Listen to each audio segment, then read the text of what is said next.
ಎಲ್ಲರಿಗೂ ಬೆಳಗಿನ ಶುಭೋದಯಗಳು. ನನ್ನ ಹೆಸರು ಹೇಮಂತ್ ಮಾಸಣಿ. ನಾನು 8ನೇ ತರಗತಿ ಡಿ ವಿಭಾಗದಲ್ಲಿ ಓದುತ್ತಿದ್ದೇನೆ.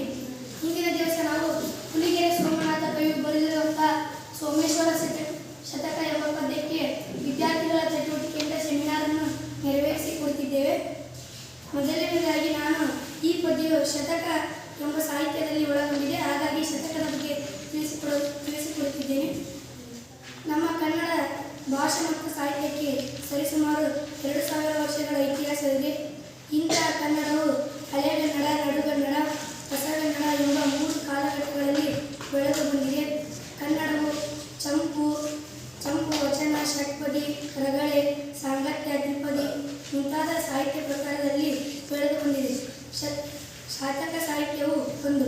ಶತಕ ಎಂದರೆ 100 ಪದ್ಯಗಳನ್ನು ಒಳಗೊಂಡ ಗ್ರಂಥ. ಇದು ಭಕ್ತಿ, ಜ್ಞಾನ, ವೈರಾಗ್ಯ, ನೀತಿ, ಶೃಂಗಾರ ಮೊದಲಾದ ಶ್ಲೋಕ ವರ್ಣನೆಗಳು ಇದರ ವಸ್ತು. ಅಕ್ಷರ ಸಮೃದ್ಧಗಳ ಬಳಕೆ, ಸಂಸ್ಕೃತ ಭೂಯಿಷ್ಠ ಭಾಷೆ, ಪ್ರತಿ ವೃತ್ತಾಂತರದಲ್ಲಿ ಅಂಕಿತವಿರುವುದು ಇದರ ಮೊದಲ ಲಕ್ಷಣ. ವ್ಯಕ್ತಿಯ ಚಾರಿತ್ರಿಕ ಶಕ್ತಿ, ಸಮಾಜ ಸ್ವಾಸ್ಥ್ಯ, ಭಕ್ತಿಭಾವದ ಉದ್ದೀಪನ, ಅರಿವಿನ ವಿಸ್ತರಣೆ, ತತ್ವ ಪ್ರತಿಪಾದನೆ ಇದರ ಮುಖ್ಯ ಉದ್ದೇಶ. ಕನ್ನಡ ಶತಕ ಸಾಹಿತ್ಯ ಪರಂಪರೆ 11ನೇ ಶತಮಾನದಿಂದ ಆರಂಭವಾಗುತ್ತದೆ. ಜೈನ ಕವಿ ನಾಗವರ್ಮಾಚಾರ್ಯ ಬರೆದ ಚಂದ್ರ ಚೂಡಾಮಣಿ ಶತಕವೇ ಕನ್ನಡದ ಮೊದಲ ಶತಕ ಕೃತಿ. ಇದು ಕಂದ, ವೃತ್ತ, ಷಟ್ಪದಿ, ಸಾಂಗತ್ಯ ಮೊದಲಾದ ಛಂದೋ ಪ್ರಕಾರದಲ್ಲಿ ಬೆಳೆದು ಬಂದಿದೆ. ಇದು ಆತ್ಮನಿಷ್ಠ ಮತ್ತು ಭಾವನಿಷ್ಠವಾದ ಒಂದು ಕಾವ್ಯ. ಮಹಾಕಾವ್ಯಗಳಂತೆ ಖಂಡ ಕಾವ್ಯಗಳಂತೆ ವಸ್ತುನಿಷ್ಠವಲ್ಲ, ವ್ಯಕ್ತಿನಿಷ್ಠವಾಗಿವೆ. ಕವಿಯ ಹರಿದಂತೆ ಹಲವಾರು ಸಂದರ್ಭದಲ್ಲಿ ರಚಿತವಾದ ಕಾವ್ಯಗಳಾಗಿವೆ. ಶತಕಗಳನ್ನು ಪ್ರಾಚೀನ ಕಾಲದಲ್ಲಿ ಭಾವಗೀತೆಗಳೆಂದು ಕರೆಯುತ್ತಾರೆ. ಶತಕ ಸಾಹಿತ್ಯದ ಪ್ರಮುಖ ಕವಿಗಳೆಂದರೆ ಹರಿಹರ ಕವಿ. ಇವರು ಬರೆದಿರ್ತಕ್ಕಂಥ ಕೃತಿ ರಷ್ಯಾ ಶತಕ, ಪಂಪಾ ಶತಕ. ಹುಲಿಗೆರೆ ಸೋಮನಾಥ ಕವಿ. ಇವರು ಬರೆದಿರ್ತಕ್ಕಂತಹ ಶತಕ ಸೋಮೇಶ್ವರ ಶತಕ. ರತ್ನಾಕರ ವರ್ಣಿ. ಇವರು ಬರೆದಿರ್ತಕ್ಕಂತಹ ಶತಕ ಅಪರಾಜಿತೇಶ್ವರ ಶತಕ, ರತ್ನಾಕರ ಶತಕ, ತ್ರಿಲೋಕ ಶತಕ. ಕನಕದಾಸರು ಬರೆದಿರುವಂತಹ ಹರಿಭಕ್ತ ಸಾರ ಶತಕ. ಇದು ಭಾಮಿನಿ ಷಟ್ಪದಿಯಲ್ಲಿ ಇದೆ. ಇಷ್ಟು ಹೊತ್ತು ಶತಕ ಸಾಹಿತ್ಯದ ಬಗ್ಗೆ ಮಂಡನೆ ಮಾಡುತ್ತೇನೆ. ಇದರ ಮೇಲೆ 2 ಪ್ರಶ್ನೆಗಳನ್ನು ಕೇಳುತ್ತೇನೆ. ಶತಕಗಳನ್ನು ಪ್ರಾಚೀನ ಕಾಲದಲ್ಲಿ ಏನೆಂದು ಕರೆಯುತ್ತಿದ್ದರು?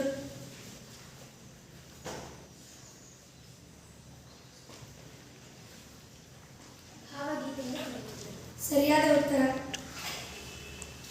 ಹರಿಹರ ಕವಿಯು ಬರೆದಿರುವಂತಹ ಕೃತಿಗಳು ಯಾವುವು?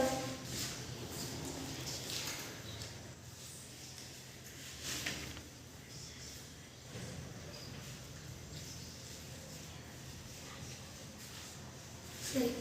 ಅವರು ಬರೆದಿರುವಂತಹ ಕೃತಿಗಳು ರಷ್ಯಾ ಶತಕ ಮತ್ತು ಪಂಪಾ ಶತಕ. ಎಲ್ಲರಿಗೂ ಧನ್ಯವಾದಗಳು. ಮುಂದಿನ ಭಾಗವನ್ನು ನಮ್ಮ ಸ್ನೇಹಿತ ಸಂದೇಶ್ ಅವರು ಕವಿ ಪರಿಚಯವನ್ನು ತಿಳಿಸಿಕೊಡುತ್ತಿದ್ದಾರೆ. ಧನ್ಯವಾದಗಳು.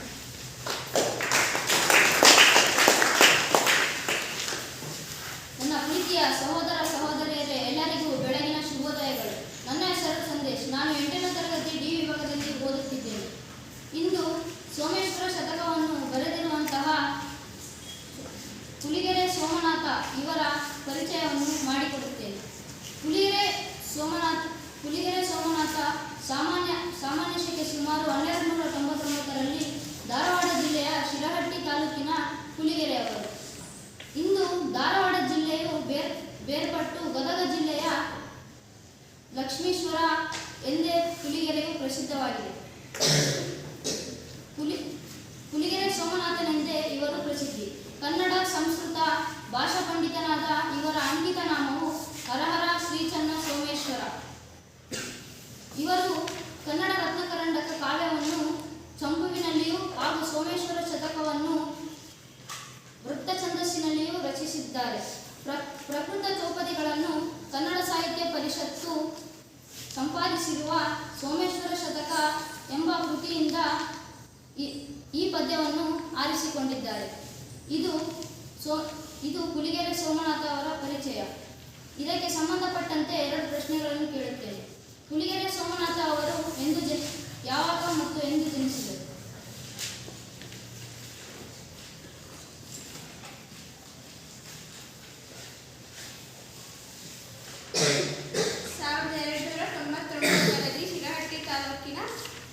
ಶಿರಹಟ್ಟಿ ತಾಲೂಕಿನ ಹುಲಿಗೆರೆ ಎಂಬಲ್ಲಿ ಜನಿಸಿದರು. ಸರಿಯಾದ ಉತ್ತರ. ಇವರ ಹುಲಿಗೆರೆ ಸೋಮನಾಥ ಅವರ ಅಂಕಿತ ನಾಮ ಯಾವುದು?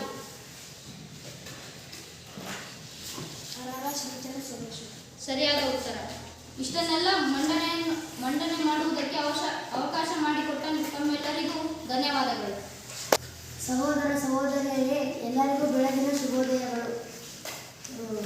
ನನ್ನ ಹೆಸರು ಯತೀಶ್. ನಾನು 8ನೇ ತರಗತಿ ಡಿ ವಿಭಾಗದಲ್ಲಿ ಓದುತ್ತಿದ್ದೇನೆ.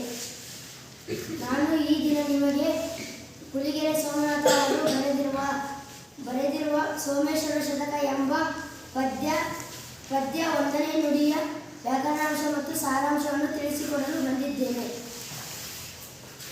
ಇತವಂ ತೋರುವನ್ ಆತ್ಮ ಬಂಧು ಪೊರೆವಾತಂ ತಂದೆ ಸದ್ಧರ್ಮದ ಸತಿಯ ಸರ್ವಕ್ಕೆ ಸಾಧನಂ ಕಲಿಸಿದಾತಂ ವರ್ಣ ಮಾತ್ರಂ ಗುರು ಶ್ರುತಿ ಮಾರ್ಗಂ ಬಿಡದಾತ ಸೂರ್ವತಿ ಮಹಾಸದ್ವಿದ್ಯೆ ಪುಣ್ಯದಂ ಸುತನೆ ಸದ್ಗತಿ ದಾತನೈ ಹರ ಹರ ಶ್ರೀ ಚನ್ನ ಸೋಮೇಶ್ವರ.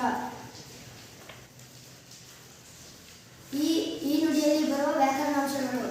ಪದಗಳ ಅರ್ಥ. ಸಾಧನ. ಈ ಪದದ ಅರ್ಥ ಯಾರಾದರೂ ಹೇಳ್ತೀರಾ? ಸಾಧನ, ಸಹಾಯ. ಸರಿಯಾದ ಉತ್ತರ. ಶ್ರುತಿ. ಈ ಪದದ ಅರ್ಥ ವೇದ. ವ್ರತ, ವ್ರತಿ, ನಿಯಮವುಳ್ಳವರು. ಈ ನುಡಿಯಲ್ಲಿ ಬರುವ ವ್ಯಾಕರಣಾಂಶಗಳು. ಸದ್ಧರ್ಮ. ಈ ಪದವನ್ನು ಬಿಡಿಸಿ ಸಂಧಿ ಹೆಸರಿಸಿ. ಸರಿಯಾದ ಉತ್ತರ. ಸದ್ಗತಿ. ಈ ಪದವನ್ನು ಬಿಡಿಸಿ ಸಂಧಿ ಹೆಸರಿಸಿ. ಗತಿ ಸದ್ಗತಿ ಜಶ್ವಂತ. ಸರಿಯಾದ ಉತ್ತರ. ಧಮ್ಮ. ಈ ಪದದ ಪುಣ್ಯ. ಈ ಪದದ ವಿರುದ್ಧಾರ್ಥಕ ಪದ ಪುಣ್ಯ. ಪಾಪ. ಧಮ್ಮ. ಈ ಪದದ ತತ್ಸಮ ಧಮ್ಮ. ಪುಣ್ಯ.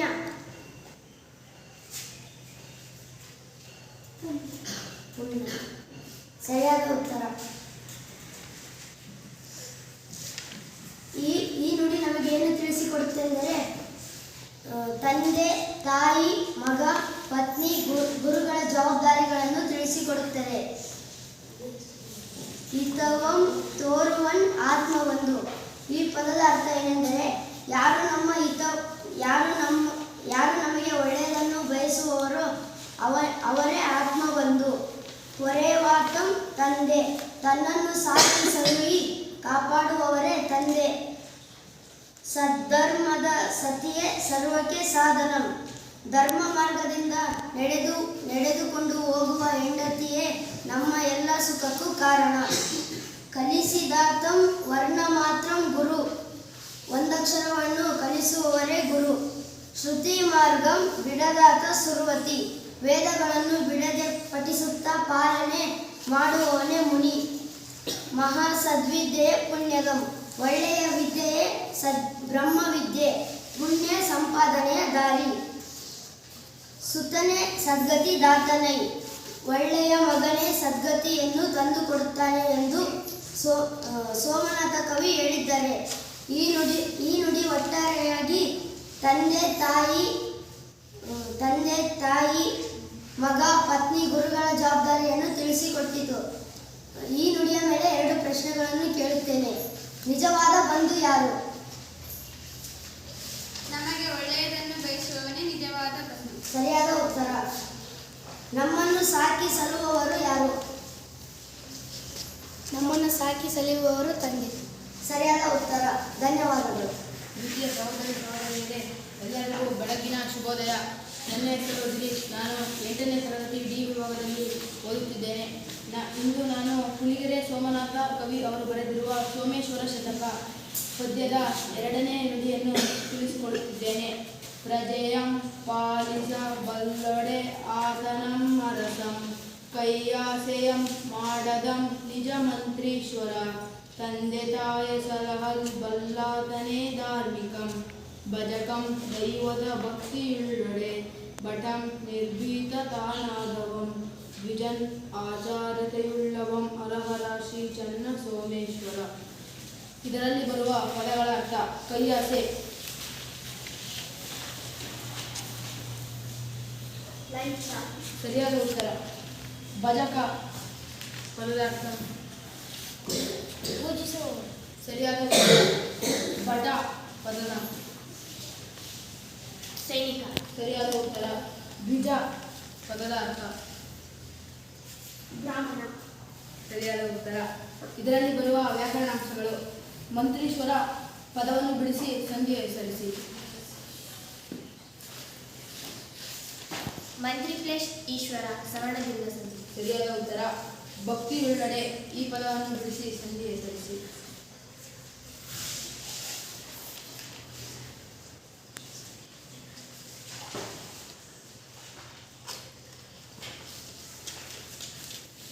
ಭಕ್ತಿ ಪ್ಲಸ್ ಉಳ್ಳಡೆ ಭಕ್ತಿಯುಳ್ಳಡೆ ಲಕಾರಾಗಮಸಿ. ಸರಿಯಾದ ಉತ್ತರ. ಕೈಯಾಸೆ ಪದವನ್ನು ಬಿಡಿಸಿ ಸಂಧಿಗೆ ಹೆಸರಿಸಿ.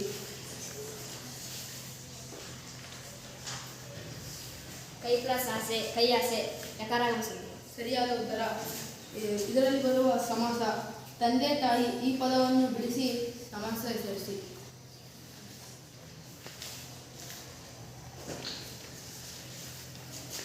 ತಂದೆಯ ಪ್ಲಸ್ ತಾಯಿಯ, ತಂದೆ ತಾಯಿ ಜತ್ವ ಸಮಾಸ. ತಪ್ಪಾದ ಉತ್ತರ. ತಂದೆಯ ಪ್ಲಸ್ ತಾಯಿಯ ದ್ವಂದ್ವ ಸಮಾಸ. ಸರಿಯಾದ ಉತ್ತರ. ತಂದೆಯು ಪ್ಲಸ್ ತಾಯಿಯು.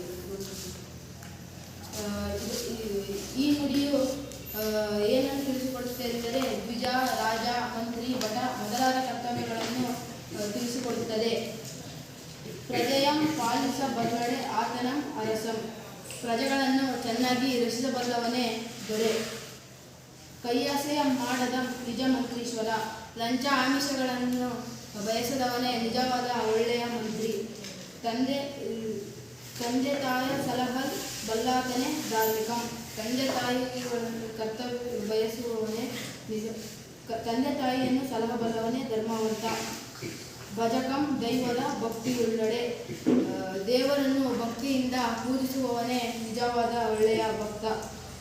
ಭಟಂ ನಿರ್ಭೀತ ತಾನಾದವಂ, ಧೈರ್ಯವಂತನೇ ಅಥವಾ ನಿರ್ಭಯವಂತನಾದವನೇ ನಿಜವಾದ ಸೈನಿಕ. ದ್ವಿಜನ್ ಆಚಾರತೆಯುಳ್ಳವಂ, ಹರಹರ ಶ್ರೀ ಚನ್ನ ಸೋಮೇಶ್ವರ, ಒಳ್ಳೆಯ ಆಚಾರವನ್ನು ನಡತೆಯನ್ನು ಹೊಂದಿರುವವನೇ ಬ್ರಾಹ್ಮಣ ಎಂದು ಸೋಮನಾಥ ಕವಿ ಹೇಳಿದ್ದಾರೆ. ಈ ನುಡಿಗೆ ಸಂಬಂಧಿಸಲ್ಪಟ್ಟ 2 ಪ್ರಶ್ನೆಗಳನ್ನು ನಾನು ಕೇಳುತ್ತಿದ್ದೇನೆ. ಧಾರ್ಮಿಕನೆಂದು ಯಾರನ್ನು ಕರೆಯಲಾಗಿದೆ? ತಂದೆ ತಾಯಿಯನ್ನು ಪ್ರೀತಿಸುವವನು. ಸರಿಯಾದ ಉತ್ತರ. ರಾಜನಾದವನ ಕರ್ತವ್ಯವೇನು? ಪ್ರಜೆಗಳ ಯೋಗಕ್ಷೇಮವನ್ನು ವಿಚಾರಿಸುವುದು. ಸರಿಯಾದ ಉತ್ತರ. ಇಲ್ಲಿವರೆಗೂ ನನಗೆ ಹೇಳಲು ಅವಕಾಶ ಮಾಡಿಕೊಟ್ಟ ಎಲ್ಲರಿಗೂ ಧನ್ಯವಾದಗಳು. ಎಲ್ಲರಿಗೂ ಬೆಳಗಿನ ಶುಭೋದಯಗಳು. ನನ್ನ ಹೆಸರು ಚೇತನ್. ನಾನು 8ನೇ ತರಗತಿ ಡಿ ವಿಭಾಗದಲ್ಲಿ ಓದುತ್ತಿದ್ದೇನೆ. BLR ಪ್ರೌಢಶಾಲೆ ಸಿರಿಗೆರೆ. ನಾನು ಈ ದಿನ ನಿಮಗೆ ಹುಲಿಗೆರೆ ಸೋಮನಾಥ ಅವರು ಬರೆದಿರುವ ಸೋಮೇಶ್ವರ ಶತಕ ಎಂಬ ಪದ್ಯದಲ್ಲಿ 3ನೇ ನುಡಿಯ ವ್ಯಾಕರಣಾಂಶ ಮತ್ತು ಸಾರಾಂಶವನ್ನು ತಿಳಿಸಿಕೊಡಲು ಬಂದಿದ್ದೇನೆ. ಅತಿ ಗಂಭೀರನ್ ಉದಾರ ಧೀರನು, ಮಹಾಸಂಪನ್ನ ಸತ್ಯಾತ್ಮನ್, ಊಹಿತ ನಾನನಿಪಿ ಭಾಷೆಗಳು ಪರಿಚಿತಂ, ಲಂಚಕ್ಕೆ ಕೈ ನೀಡದಂ, ವ್ರತ ಸದ್ಧರ್ಮ ವಿಚಾರಶಾಲಿ, ಚತುರೋಪಾಯಂಗಳಂ ಬಲ್ಲಭಂ, ಪತಿ ಕಾರ್ಯ ಮಹಾಮಂತ್ರಿಯೇ, ಹರಹರ ಶ್ರೀ ಚನ್ನ ಸೋಮೇಶ್ವರ. ಸಂಪನ್ನ ಪದದ ಅರ್ಥ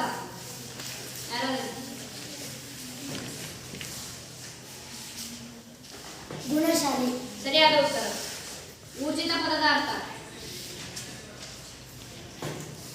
ರೂಢಿಯಲ್ಲಿ. ಸರಿಯಾದ ಉತ್ತರ. ವ್ರತ ಪದದ ಅರ್ಥ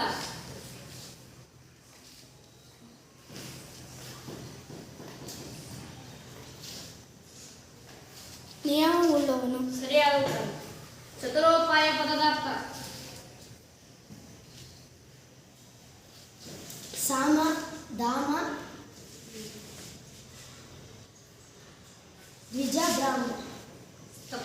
ಸಮಾಧಾನ. ತಪ್ಪಾದ ಉತ್ತರ. ಸಾಮಧಾಮ ದಾನ. ಸಾಮಧಾನ ಸರಿಯಾ? ತಪ್ಪಾದ ಉತ್ತರ. ಸಾಮ ದಾಮ ದಾನ ಮಾನ. ತಪ್ಪಾದ ಉತ್ತರ. ದಾನ. ತಪ್ಪಾದ ಉತ್ತರ. ಸಾಮ ದಾನ ಭೇದ ದಂಡಗಳು. ಪ್ರತಿಕಾರ್ಯ ಪದದ ಅರ್ಥ. ಸ್ವಾಮಿ ಕಾರ್ಯ. ಸರಿಯಾದ ಉತ್ತರ. ವ್ಯಾಕರಣಾಂಶಗಳು. ಸತ್ಯಾತ್ಮ ಪದವನ್ನು ಬಿಡಿಸಿ ಸಂಧ್ಯೆ ಸಲ್ಲಿಸಿ. ಸತ್ಯ ಪ್ಲಸ್ ಆತ್ಮ ಸತ್ಯಾತ್ಮ ಸವರ್ಣ ದೀರ್ಘ ಸಂಧಿ. ಸರಿಯಾದ ಉತ್ತರ. ಸದ್ಧರ್ಮ ಪದವನ್ನು ಬಿಡಿಸಿ ಸಂಧ್ಯೆ ಸಲ್ಲಿಸಿ. ಸತ್ ಪ್ಲಸ್ ಧರ್ಮ ಸದ್ಧರ್ಮ ಜಸ್ವ ಸಂಧಿ. ಸರಿಯಾದ ಉತ್ತರ. ಚತುರೋಪಾಯ ಪದವನ್ನು ಬಿಡಿಸಿ ಸಂಧಿಯ ಸಲ್ಲಿಸಿ.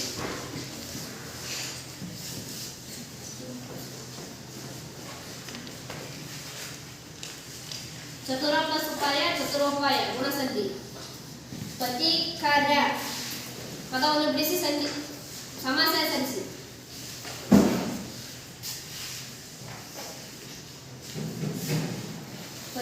ಪತಿಯ ಪ್ಲಸ್ ಕಾರ್ಯ ಪತಿ ಕಾರ್ಯ ಸತ್ಪುರುಷ ಸಮಾಸ. ಸತ್ಯಾತ್ಮ ಪದವನ್ನು ಬಿಡಿಸಿ ಸಮಾಸ ಸಲ್ಲಿಸಿ.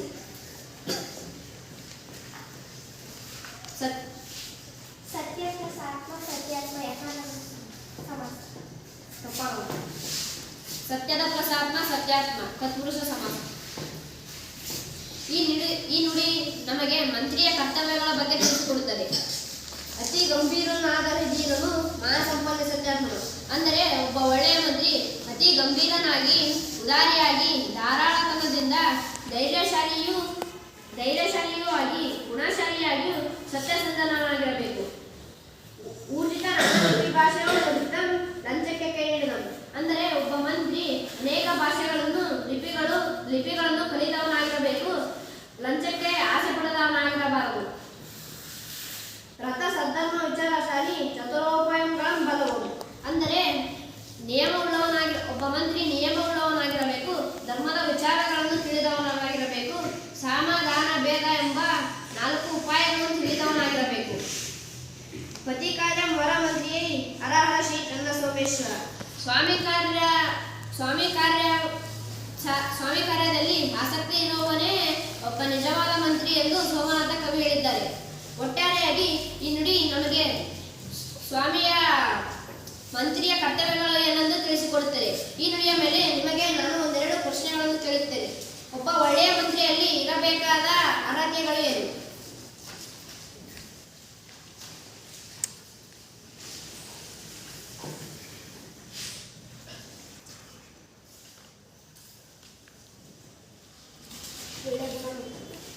ಸರಿಯಾದ ಉತ್ತರ. ಚತುರೋಪಾಯಗಳನ್ನು ಹೆಸರಿಸಿ.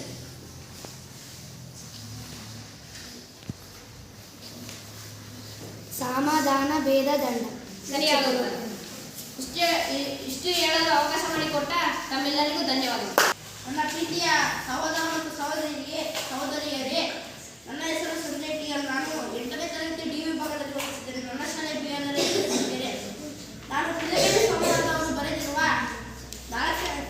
ಸುಲಗಿರಿ ಸೋಮನಾಥ ಅವರು ಬರೆದಿರುವ 4ನೇ ನುಡಿಯ ಪದಗಳ ಅರ್ಥ, ವ್ಯಾಕರಣಾಂಶ, ಸಾರಾಂಶ ತಿಳಿಸಿಕೊಡುತ್ತೇನೆ. ಗುರುರಾಜಂ ಕಳೆಗುಂದಿ ವ್ಯರ್ಚದಿಹನೆ ನುರೋಧ ಬೀಜಂ ಕೆಲಂ ಸಿಡಿಗಂ ಪೆರ್ಮನಾಗದೆ ಎಳಗರುಂ ಎತ್ತಾಗದೆ ಲೋಕದೋಳ್ ಮಿಡಿಪಣ್ಣಾಗದೆ ದೈವನೋಂ ಇರಲ್ ಕಾಲಾನುಕಾಲಕ್ಕೆ ತಾಂ ಬಡವಂ ಬಲ್ಲಿದನಾಗದೆ ಹರಹರ ಶ್ರೀ ಚನ್ನ ಸೋಮೇಶ್ವರ. ಇದರಲ್ಲಿ ಬರುವ ಪದಗಳ ಅರ್ಥ: ಗುರುರಾಜ, ನಕ್ಷತ್ರಾಧಿಪತಿ. ಸರಿಯಾದ ಉತ್ತರ. ಋಗ್ರೋಧ, ಆಲದ ಮರ. ಸರಿಯಾದ ಉತ್ತರ. ಪೆರ್ಮರ, ದೊಡ್ಡ ಮರ. ಸರಿಯಾದ ಉತ್ತರ. ಮಿಡಿ, ಈಚು. ಸರಿಯಾದ ಉತ್ತರ. ಬಲ್ಲಿದ್ದು, ಬಲಿಷ್ಠ. ತಪ್ಪ.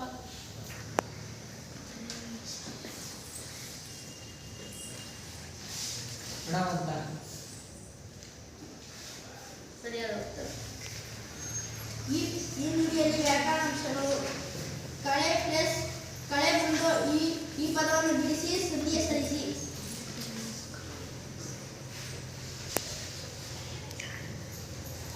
ಕಳೆ ಪ್ಲಸ್ ಒಂದು ಕಳೆಗೊಂದು ಆದೇಶ ಸರಿಯಾದ ಉತ್ತರ. ಎಲೆ ಪ್ಲಸ್ ಕರು ಇದರ ಸಂಧಿ.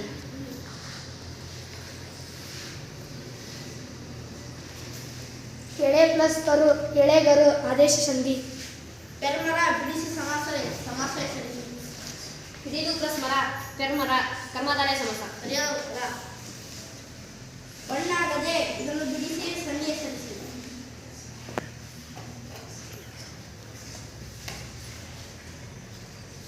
ಬಣ್ಣ ಪ್ಲಸ್ ಬಣ್ಣಾಗದೆ ಲೋಪ ಸಂಧಿ. ಸರಿಯಾದ ಉತ್ತರ. ಲೋಪದೋಳು ಇದು ಯಾವ ವಿಭಕ್ತಿ?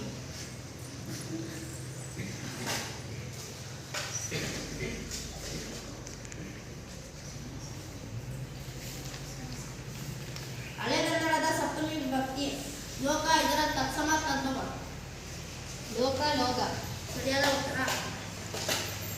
ನಾಲ್ಕನೇ ನುಡಿಯು ದೇವರ ಅನುಗ್ರಹದಿಂದ ಕಾಲಾನುಕ್ರಮದಲ್ಲಿ ಸ್ವಾಭಾವಿಕವಾಗಿ ಆಗುವ ಬದಲಾವಣೆಗಳ ಬಗ್ಗೆ ಈ ನುಡಿಯು ತಿಳಿಸಿಕೊಡುತ್ತದೆ. ಉಡುರಾಜಂ ಕಳೆಗುಂದಿ ಪೆಚ್ಚದಿಹನೆ ಚಂದ್ರನು ಒಂದೇ ಸಮನಾಗಿರುವುದಿಲ್ಲ. ಬದಲಿಗೆ ಕೃಷ್ಣ ಪಕ್ಷದಲ್ಲಿ ಕೆಳಗೊಂಡಿರುತ್ತಾನೆ, ಮರಳಿ ಶುಕ್ಲ ಪಕ್ಷದಲ್ಲಿ ವೃದ್ಧಿ ಹೊಂದಿರುತ್ತಾನಲ್ಲವೇ. ಮೃಗೋದ ಬೀಜಂ ಕೆಳಂ ಸಿಡಿದು ಪೆರ್ಮರನಾಗದೆ ಬಹಳ ಸಣ್ಣದಾಗಿರುವ ಆಲದ ಬೀಜವು ಸಿಡಿದು ನೆಲದ ಮೇಲೆ ಬಿದ್ದು ಮೊಳಕೆ ಹೊಡೆದು ದೊಡ್ಡ ಮರವಾಗುವುದಿಲ್ಲವೇ. ಎಳಗರು ಮೆತ್ತಾಗದೆ ಲೋಕದೋಳು ಈ ಲೋಕದಲ್ಲಿ ಎಳೆಗಳು ಬೆಳೆದು ದೊಡ್ಡ ಎತ್ತು ಆಗಲಾರದೆ. ಮಿಡಿಪಣ್ಣಾಗದೆ ದೈವನೋರ್ಲಿಲ್ಲ ಕಾಲಾನುಕಾಲಕ್ಕೆ ಸಣ್ಣ ಈಜು ಬಲಿತು ದೊಡ್ಡ ಹಣ್ಣು ಆಗಲಾರದೆ. ಬಡವಂ ಬಲ್ಲಿದನಾಗನೆ ಹರ ಹರ ಶ್ರೀ ಚನ್ನ ಸೋಮೇಶ್ವರ. ಹಾಗೆಯೇ ಬಡವನು ದೇವರ ದಯೆ ಇದ್ದರೆ ಒಂದಾನೊಂದು ಕಾಲಕ್ಕೆ ಶ್ರೀಮಂತನಾಗುವುದಿಲ್ಲವೇ ಎಂದು ಹೇಳುವ ಮೂಲಕ ಜೀವನದಲ್ಲಿ ಯಾವುದೇ ನಿಶ್ಚಿತ್ವದಲ್ಲಿ ಬದಲಾವಣೆ ಜಗದ ನಿಯಮ ಎಂಬ ಅಭಿಪ್ರಾಯವನ್ನು ವ್ಯಕ್ತಪಡಿಸಿದ್ದಾರೆ. ಒಟ್ಟಾರೆಯಾಗಿ ಈ ನುಡಿಯು ನಮಗೆ ದೇವರ ಅನುಗ್ರಹದಿಂದ ಕಾಲಾನುಕ್ರಮದಲ್ಲಿ ಸ್ವಾಭಾವಿಕವಾಗಿ ಆಗುವ ಬದಲಾವಣೆಗಳ ಬಗ್ಗೆ ತಿಳಿಸಿಕೊಡುತ್ತದೆ. ಇಷ್ಟೆಲ್ಲ ಹೇಳುತ್ತೀನಿ. ನಾನು ಇದರ ಮೇಲೆ 2 ಪ್ರಶ್ನೆಯನ್ನು ಕೇಳುತ್ತೇನೆ.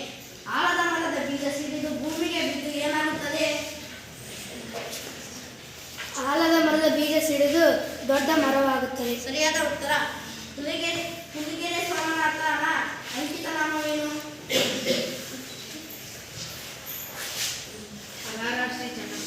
ಸರಿಯಾದ ಉತ್ತರ. ಇಷ್ಟನ್ನು ಹೇಳಿದ್ದಕ್ಕೆ ನನಗೆ ಅವಕಾಶ ಮಾಡಿಕೊಟ್ಟಿದ್ದಕ್ಕೆ ತಮ್ಮೆಲ್ಲರಿಗೂ ಧನ್ಯವಾದಗಳು.